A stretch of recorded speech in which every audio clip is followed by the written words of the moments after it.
Well, hello everybody, and welcome to the Zoom after show. And I'm not sure if we're live on Facebook or not. Are we? Yeah. We might. Hello everybody. Hello, Mr. Tom Morris. Hello, sir. How are you today? Great show. This is yet another, what I would say, without any question, without any doubt or reservation, another masterclass. It was wonderful. I had so many things I was supposed to be doing, but I couldn't stop listening. Geoff, you're great, man. And Joseph, you're just a master at this. I tell you, you two guys together, it's Batman and Robin. You know, I mean, it's just incredible today. I had the same experience. I was actually double booked. I was supposed to be someplace else for the hour, and I actually texted him and I said, "Sorry, something's come up." Yeah, that's great. So, yeah, always great. Joseph, like you never got off the bicycle. That was a great show. I feel. By the way, I've got a lot that I need to tell you, my regulars. First of all, how do I sound? You sound wonderful. Because hold on, wait a second. Now, how do I sound now? Do I sound better? Now you sound much better. Yeah, better. Da, da, da, da, da, da. Right. Oh, Is that the Blue Yeti? I got the Blue Yeti X. it's great. So I don't know if I'm using it properly. So one of the things that I'm a little disappointed about in my purchase of this expensive mic is that I bought it with the idea of podcasting, and so it didn't matter whether or not the mic was actually in a picture, because there wasn't a picture. But it requires me, if I want to really use it to its best, I have to talk really close to it, and I really like the Blue Yetis and others that let you actually have it out of sight and less obtrusive. So good choice. So I'm still trying to figure it out. And by the way, everything kind of went wrong technically today because none of the comments came through. Nothing was coming through. I couldn't see if anyone was even watching the show. And for some reason, this is not going live on Facebook. So I have no idea, but it doesn't matter because we're here. And Jeffrey's here, so you know, you guys don't want to be spending time with me. I'll see if you guys want to, if you have a comment or a question for Jeffrey. But before I do that, and I think before I do that, just wanted to say, Jeffrey, this is the after show. It's what makes this show a little different and special. It's a small community. Tom Morris is known as the world's happiest public philosopher. He's a global keynoter. He's written 30 books. And now he came to the after show and I said to him, "You're always welcome to join me." I didn't think he would actually take me up on the offer, but he's on almost every day now. And the reward for anyone who comes 2 or more times to the after show is now I'm doing every month I'm doing a show with my audience where I can have up to 9 guests who actually become the show. So that's my way of making a promise and a threat to you, which is you're welcome to come back anytime. Awesome. And if you do, you know, you can just join. Ask Tom. It's addictive. He's like Snoop Dogg. Once he makes you an offer, you can't refuse it. You know? That's true. See if he wants to after this experience. You know? Yeah, that's the first time I've gone public with the Snoop Dogg story. You're probably right about that. Hey, I've got something to ask. But first of all, before I ask my question, I had to write down. I took so many notes. I wrote down something. You were talking about good luck, and I wrote down for myself, good luck happens when hard work meets great people. And I just love that way of thinking, right? And so even though you said something early on that I want to ask about right now, it was like everything you said after that was just mind-blowingly good.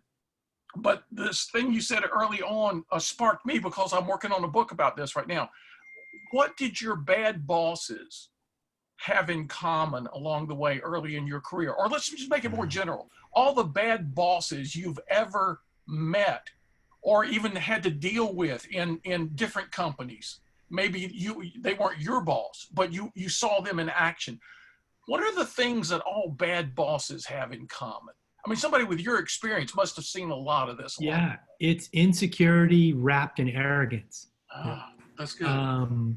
You know, the Yeah, the guy I was talking about was a guy named Sergio Zeman, famous former CMO, was in his office one day and, arguably wasn't as prepared as maybe I should have been. And he stopped me mid-sentence and said, "Stop talking." And he asked me if I'd ever been to the Atlanta airport, when I was like, "Of course I have." "Have you ever been to the Delta ticket counter at the Atlanta airport?" "Yes." "Have you ever talked to the ticket, the person at the ticket counter and had no idea where you were going?" And I said, "No." And he goes, "Well, guess what? I'm the ticket agent at the Atlanta airport. And you have no fucking idea. Get the out of my office and don't you ever come back." Oh, wow. And that's the moment where I was like, you got me. I wasn't as prepared as I should have been, but someday I'm going to be you. And dude, I'm so not going to be you when I'm sitting in your chair. What a lesson, right? What a lesson. For sure. That in the mid 90s, bullying was encouraged at Coke in the mid 90s. God, these guys don't realize they're teachers, but in all the wrong ways, right? That's right. It's the opposites thing. Exactly. Just like, what was it? Joseph, you were saying that earlier, right? That you learned to do the opposite of everything somebody told you. It's a kind of a George Costanza thing, I think, from Seinfeld. But we learn from everybody, right? If we've got the right attitude, even the people who do it all wrong and say it all wrong, we learn what not to be. It's funny that you do that. You brought the opposite thing. I didn't say this in the broadcast, but when I got to Converse, I was named CMO and, I had imposter syndrome and I was like, I'm not qualified for this job. I'm like, what the hell? I don't know what I'm going to do. I don't know how I'm going to do this. And then my brief was, what would Coke do? And then I would do the opposite. Really? And yes, and it worked. It worked. It sure did, because I had to take a break from lacing up my purple Converses here. Nice, man. Some Jack Purcells. Jack Purcells. Yeah, I wore those in high school too. Good job. And I have to say that, I wrote about this in the first, either in Life After the 30-Second Spot or Join the Conversation. I feel like it was even in the first book. But it was the Converse Gallery was one of the most seminal programs in all of digital marketing, at least from a consumer-generated content standpoint. And I remember this wasn't clearly I had nothing to do with it. But what was so smart about it is that the initiative asked people to create 24-second expressions of what the brand means to them, and then put on a 3-second tag at the front and a bookends at the front and the end, which, by the way, turned it into a 30-second spot, but it wasn't a piece of advertising. And it was probably the first time we saw, and maybe the last time, that we've seen consumer-generated content used so authentically, but with a true partnership ethos, as opposed to, hey, do our jobs for us. And that was another thing that the Converse Gallery was just groundbreaking in terms of creating that gold standard. Yeah, no, thank you. It was fun. Geoff, I'm Bob Farnham. I live up in Vermont. I want to follow on Joseph's heels on that point. From the one of the things that you were talking about was sort of the transparency and making a connection with companies, and I'm wondering how we're going to transition now. I look at people like Joseph, who has a platform now and a show that's got a track record, and I wonder how brands are going to look at marketing through people like him and people like me and other people who are using platforms and have access to eyeballs, and people like to come back and see our work all the time. So do you have any vision for where we're going with corporations rather than spending $50 million on a campaign to spread it out and work with smaller people? It's funny. I fought that battle for the last 2.5 years at Coke to be like, we need to not just have a broad awareness and just spray and pray the marketplace, but go with smaller groups, but go deeper. But it was always came back to the finance metrics of like, we need reach and frequency. So I don't know. I mean, there's certainly more of these platforms that have come up, and, smart brands are always going to follow where the people are. they're going to find them and follow them and then try to participate. The key, I think, would be to get brands in an integrated way where they can add some value to add value to what you're doing versus just be, a corporate sponsor. Barilla, the spaghetti sauce company, just had a commercial with two girls from Italy that were, during the COVID situation there, were playing tennis across a divide in two buildings. One was on one building, one was on the other, and they were playing tennis back and forth. And the whole commercial was around these two girls in their early teens, probably, and there was a famous tennis player in the background. And these two girls actually shot the video, and it became viral. And then Barilla went to them and said, "Hey, we want to do this thing." And so that was one of the reasons that I brought it up, that it was front of mind, was that I'd just seen this and thinking to myself, that spoke to me a lot more than a Barilla ad, or however it's pronounced. Right. Yeah. They got incorporated into the Nike spot as well. Uh-huh. Yeah. Oh, that's right. That's right. I did see it in there, in the video that Joseph just showed, you mean? Was that the Roger Federer? Yeah. I couldn't remember his name. Not my sport. So I just want to interject for a second, which is I finally got it to go. Oh, great. It's now live on Facebook. So for those of you watching on Facebook, hello. And you can always just come and hang out with us if you want.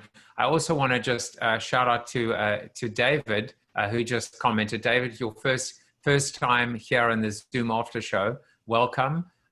You can be what, to use a Star Trek analogy, you don't always have to decloak. Thank you for decloaking. But you can lurk, you can be a voyeur, you can participate. You're very welcome, and you can come any day here as well. So I just wanted to shout out to you as well. But yeah, Karen, I will tell you something that as I think about, I was asked the question very early, the dreaded monetization question. And I said, you know what?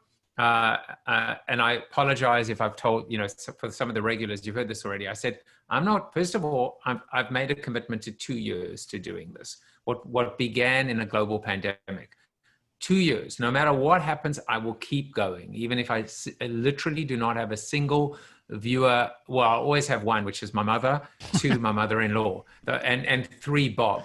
But other than that, I can't speak to Chip or Tom or Jan. But the other thing is, I said, I know you are. The second thing is, I said I would get to 100 episodes, 100 interviews. And I want to perfect my craft, and that's not perfecting it, but at least to get to the 10,000 equivalent of 10,000 hours. And then I'll worry about the other stuff. But above all, I don't want to be traditional or predictable.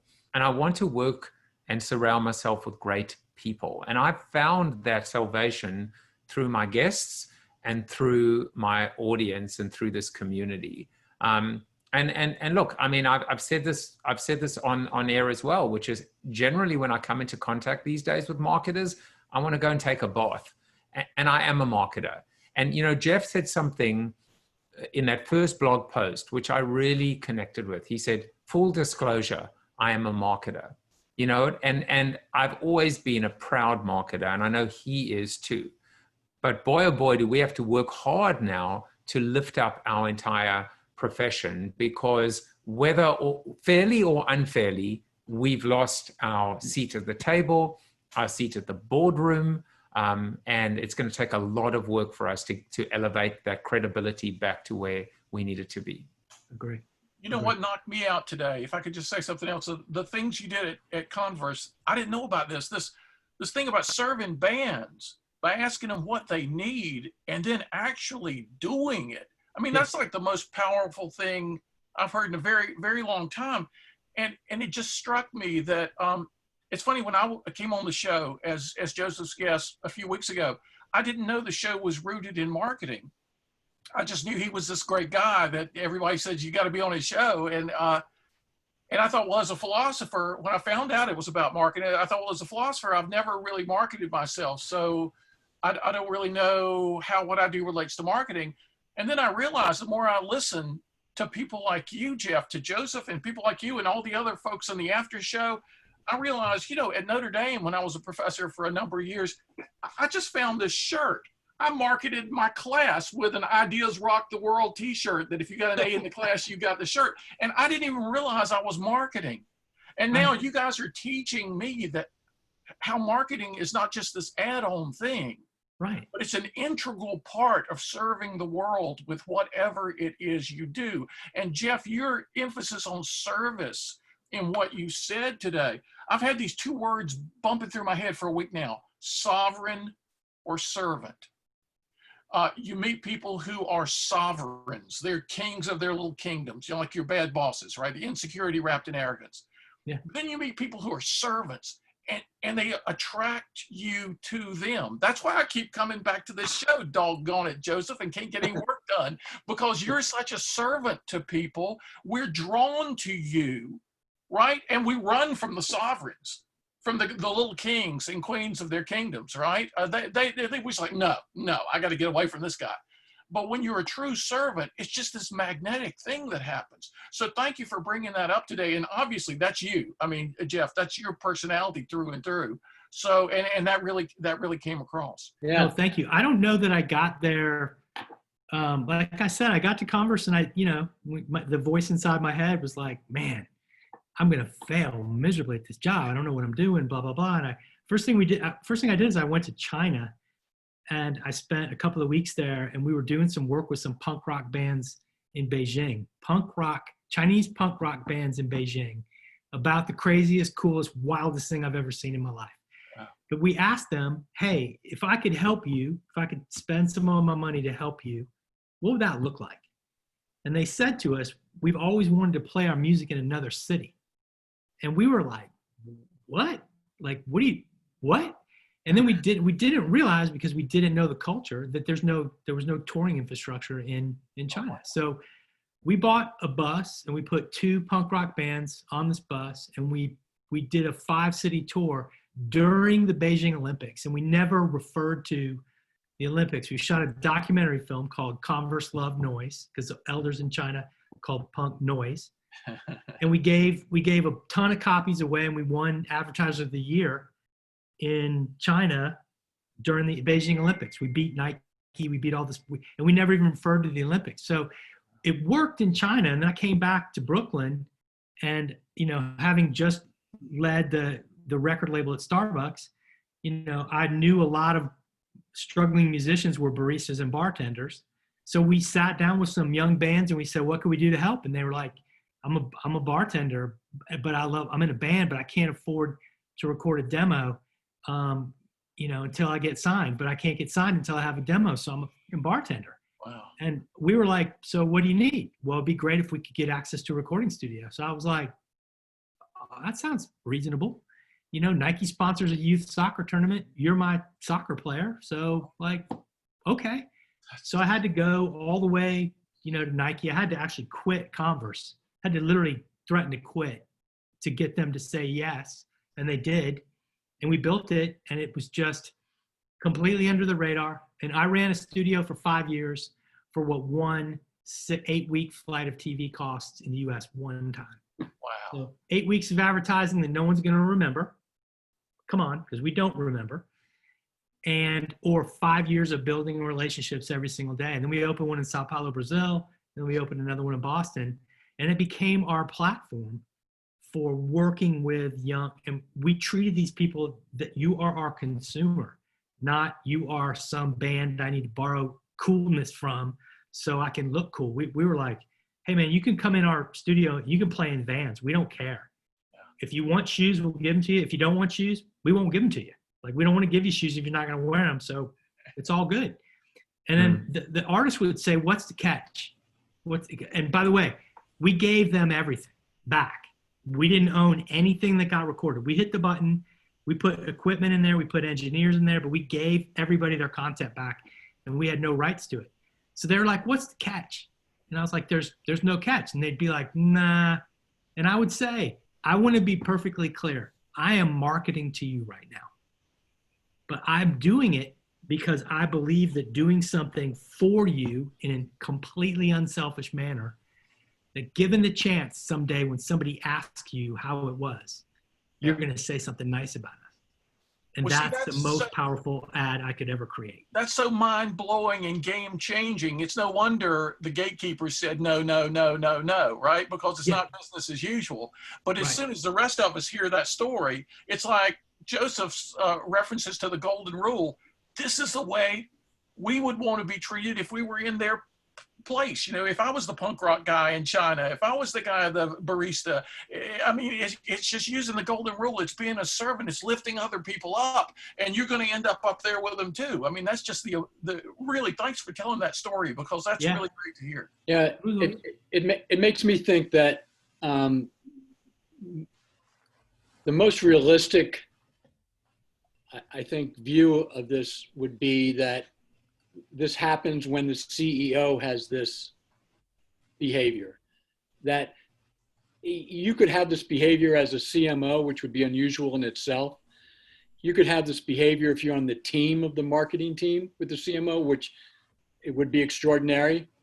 If the CEO doesn't buy into that, if the CEO isn't of that ilk from the beginning, it's like someone who said recently to me that life's too short to work for a CEO like that anymore. You know, and I wonder how you feel about that. I mean, we all make compromises early in our career, especially with this woke moment that we're at. Is this an opportunity to find those CEOs because they are more prevalent? I battled with the first CEO at Converse when I got there, because he brought me in and told me I could do all this stuff. And then when I went to do it, he was like, no, I need an ad for the yellow shoe for the spring for Rolling Stone magazine. And I was like, I'll make that, but that's not what we do here. And so we started doing this stuff, and he, frankly, to his credit, and then to the CEO that followed him, they were like, I don't get what you're doing, but you seem like you have so much passion for it being the right thing that I'm going to trust you. And because I basically said, look, you're going to fire me at some point. I know that. So I know how the book ends. I know the last two words in the book on the last page says you're fired. I accept that. So now that we both know you're going to fire me, I want you to fire me over this. Can you break that down just a little bit more for me? Because I think there's a real practical thing here, and that is, how does that work when you're in that quarterly report, some kind of performance, and the CFO, who's there and is shoulder to shoulder with the CEO at some point after that meeting, is looking at what you want to do, what it costs to do what you want to do, and not seeing any return on it yet? Yeah, no, it's that was my biggest battle, was with our CFO, who's actually one of my very best friends. But he was like, what's the ROI in the studio? And I was like, I don't know. No one's ever done it before. We'll figure it out. If I could give you an ROI model for this, that would mean somebody else already did it. So, like, you got to go with me. We just have to believe. And by the way, it's not that much money. Like, it's one flight of TV one time. So, like, let's be clear here. It looks to the outside world a ton of money, but it's not that. It's not going to break us. So it's not the whole budget. And then over the next 3 or 4 years, we moved more and more budget over there because we saw it working. But, you know, I said Nike sponsors youth soccer tournaments because they want to support youth soccer. These kids, these artists are our soccer players, and they need support. And this is no different than sponsoring a soccer tournament. And so we did that. But I mean, it was a battle. Like, it was an absolute battle to get it finally approved. And then, you know, and then they just sort of left me alone because they didn't really understand what we were doing. But they liked the results that we were getting, because we were getting more and more organic growth on things like Facebook, which saved us a lot of money in the end. We didn't have to advertise. I haven't actually done the full extent of the research. So this is more anecdotal than empirical.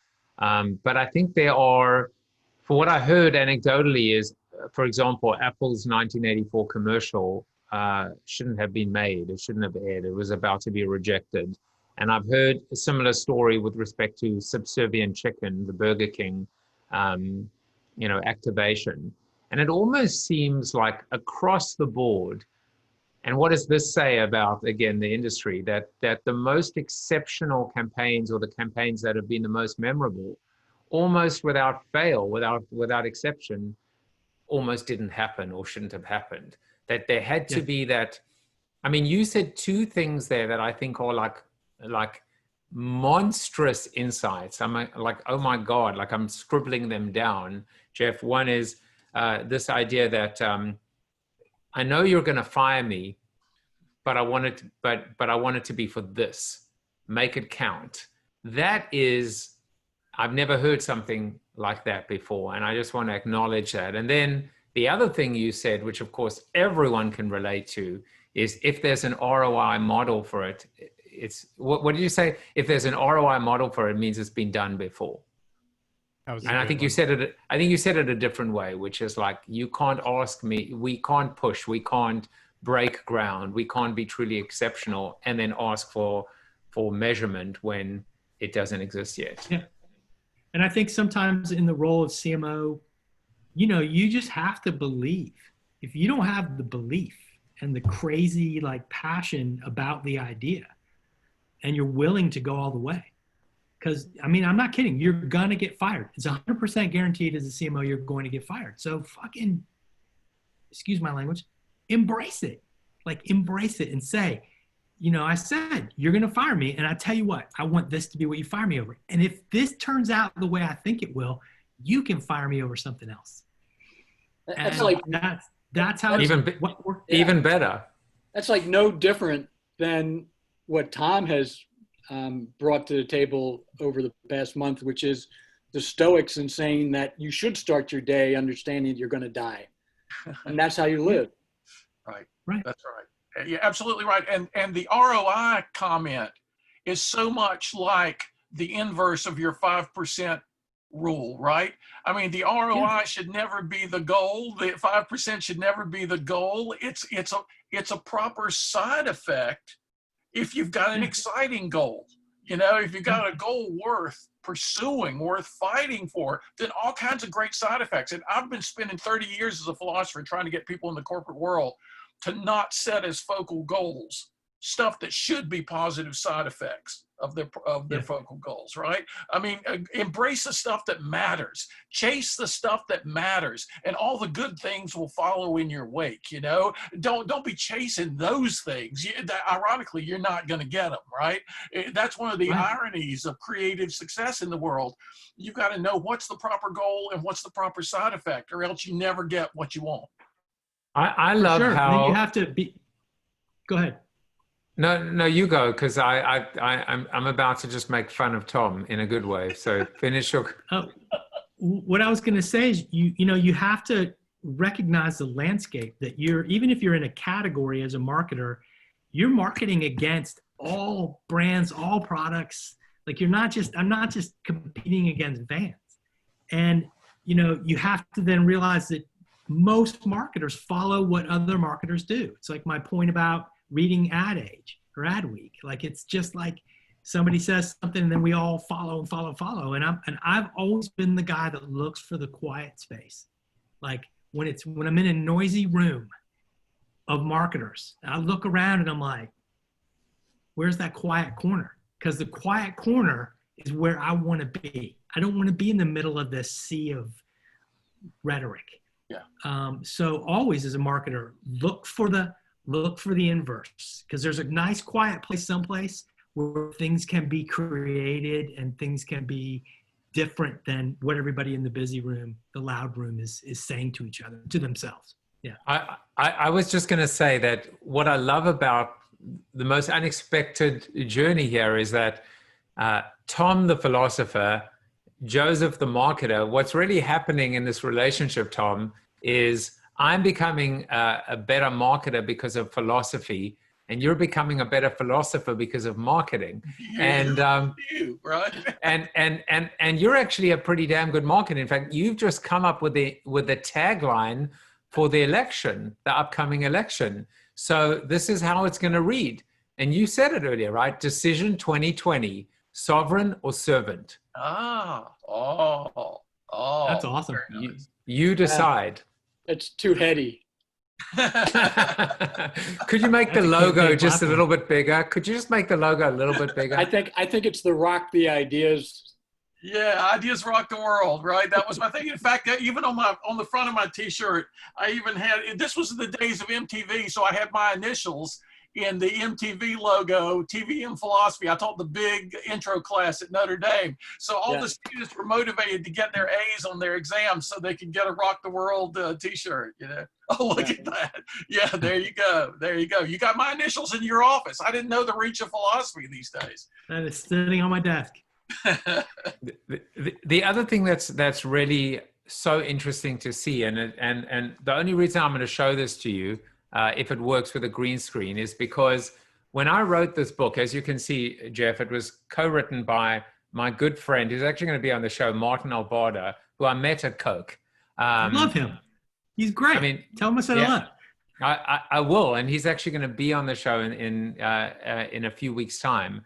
But when we wrote Zero together, and look, he started off. By the way, my Coke story was unbelievable. I met Steve Cook, who was like, "I don't know what to do with you, but I know I need to do something with you." He kind of forced me onto Francois Gay-Belley, who then was going to Japan, so forced me onto Tim Kopp, who said, "I think you sound great, but I'm leaving the company. Martin Albarda, you've got him." And that, struck up a lifelong friendship. And That's awesome. And so when we wrote Zero paid media as the new marketing model, there are 2 points, and I'm using this to illustrate what you said. Number one, the vision is how do you move from being a tenant renting media to a landlord owning and monetizing your assets? And also the O of Zero it's an acronym because that's what we do as consultants. The O stands for owned assets. And I think that's what you've done your whole career. I mean, and we certainly see it predominantly with Converse initially, but also with what happened with Coke when Coke opened up all their assets to its consumers. And what you realize at the end of the day, I mean, you just said it in your words, would you rather sink your entire budget into 8 weeks of advertising and media that no one ever remembers, or create these meaningful lifelong relationships? Yeah. For sure. I mean, I still have people stop me at shows. There are people in bands that are like, "I never met you, but I know what you did at Converse and I appreciate it." Well, see, I'm going to tell your story. People like Paul Weller, the artist. Yeah. I'm going to be telling your story to people because of that. I mean, I wouldn't be telling a story about a normal advertising thing or normal marketing thing, but I want to tell everybody what the kind of thing you did with these bands. And that's just a remarkable. See, I'm learning so much from you, Geoff, just like I learned things from Joseph, that we're really supposed to, as we sit here, we're really supposed to hold up, any book that happens to be on our desk. Marketing is really improving philosophy in my life. No, that's selling. That's selling. That's I'm gonna need some personal help. selling. I'm starting to write a book, so I'm gonna need some help from this group for sure. Good. You got a lot of stories to tell. Yeah. Tom and I are going to do our Authoring for Dummies series first Tuesday of every month. Yeah. Sign me. I'm a dummy. And I'm ready. I'm ready for it already. So. Tom, now I feel like we know each other well enough that I can tell you that I can mute you at any time. Or that's what you see, the camaraderie with Chip and Bob and myself and Jen, of course, who has already criticized my slogan. But I got to quickly say something. I recognized early in the David and I go way back, don't we? We went to Coachella together years and years and years ago, both from Atlanta. When your name popped up, I stopped in my tracks. It's good to see you. Good to see you as well, man. Yeah, that was the year the Pixies got reunited and opened for Radiohead. It was a great year. Exactly. Yeah, we got to hook up. We got to connect offline. Okay. And if you have, if you want, I'll share your details. Yeah, we did. We literally flew from Atlanta to California and then went to Coachella with about 6 other guys. Beautiful.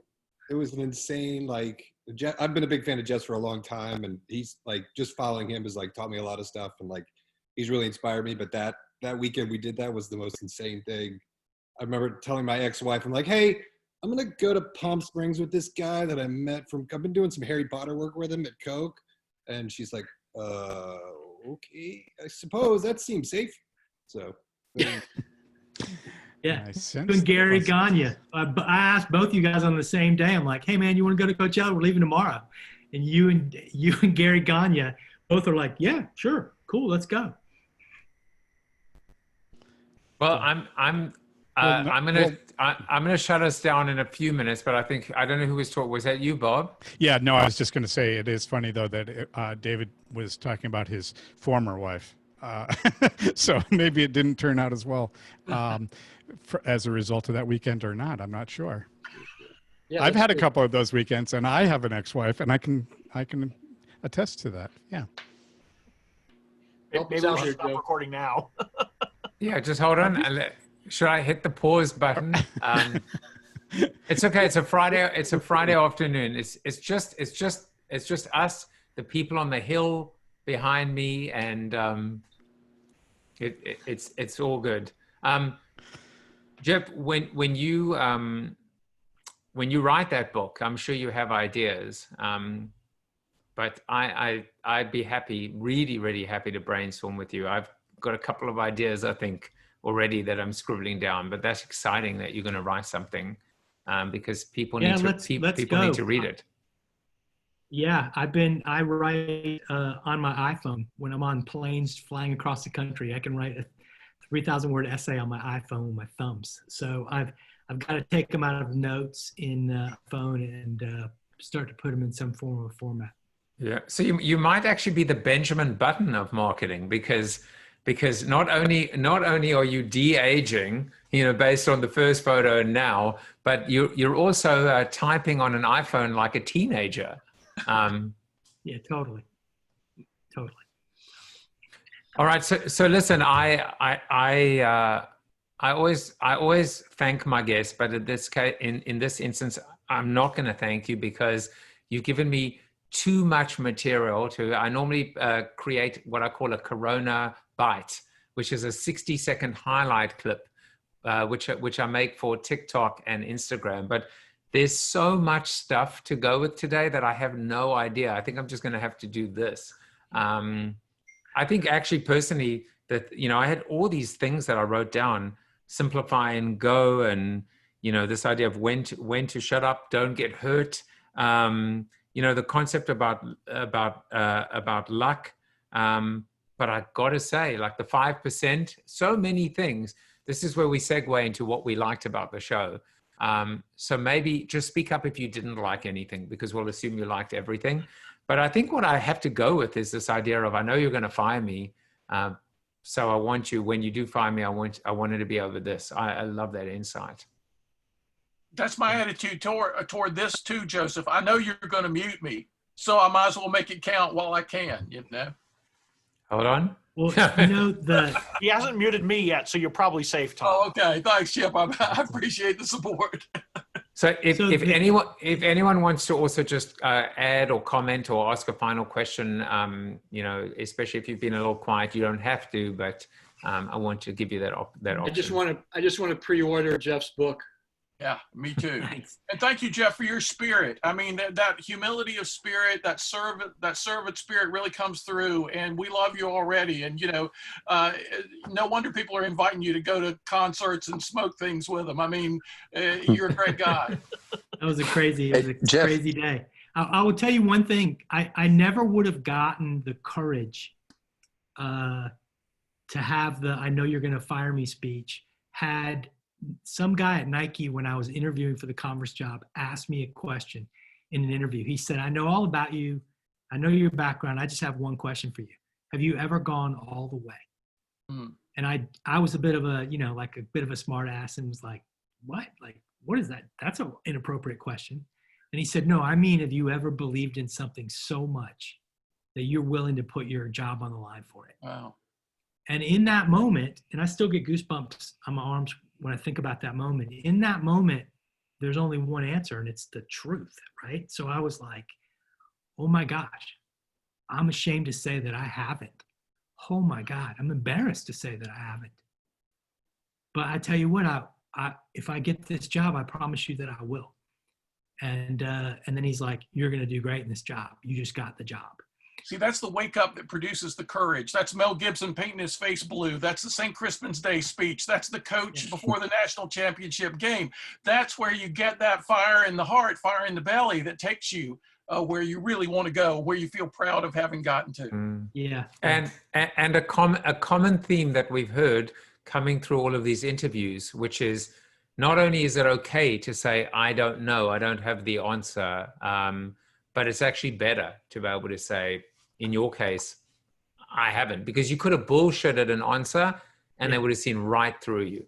Totally. No, I was so floored and so unprepared for that question that I just literally stopped and was ashamed of myself and was like, gosh, I haven't ever had the courage to do that. I'm ashamed of myself.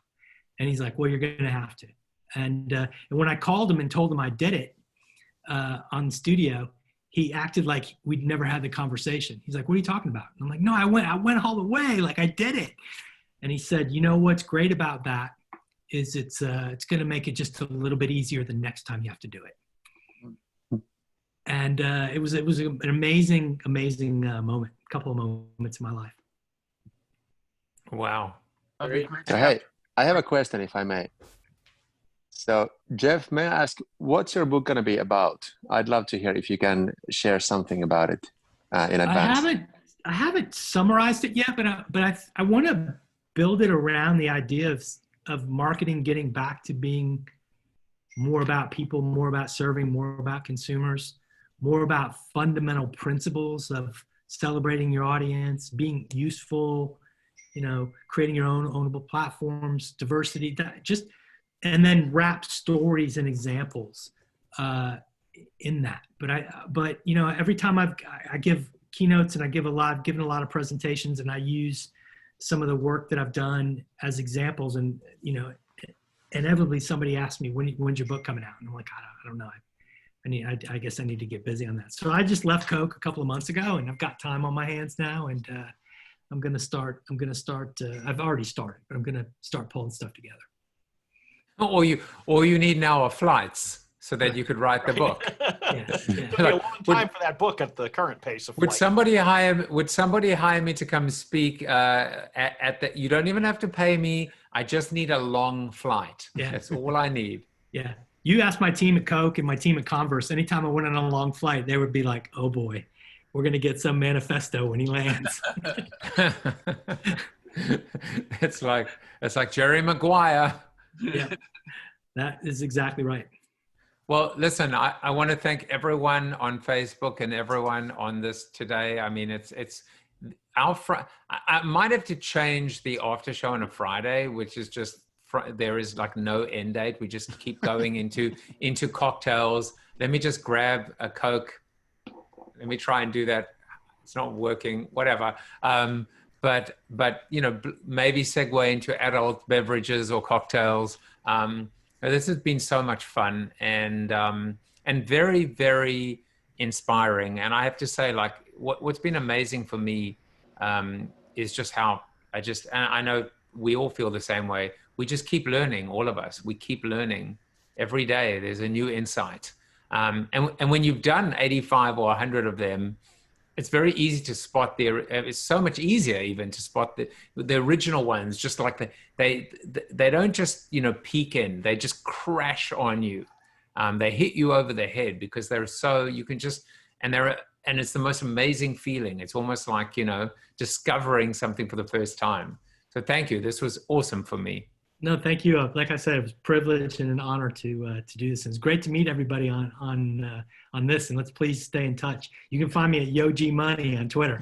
I've already tweeted you. Yo, G. Yoga. What was that again? Well, everyone, have a great weekend, and I will see some of you, hopefully many of you, next week for another 5 shows. Thanks, See you later. Paul. Thanks, Geoff. Cheers. Thanks, Cheers. Joseph. Bye. You had us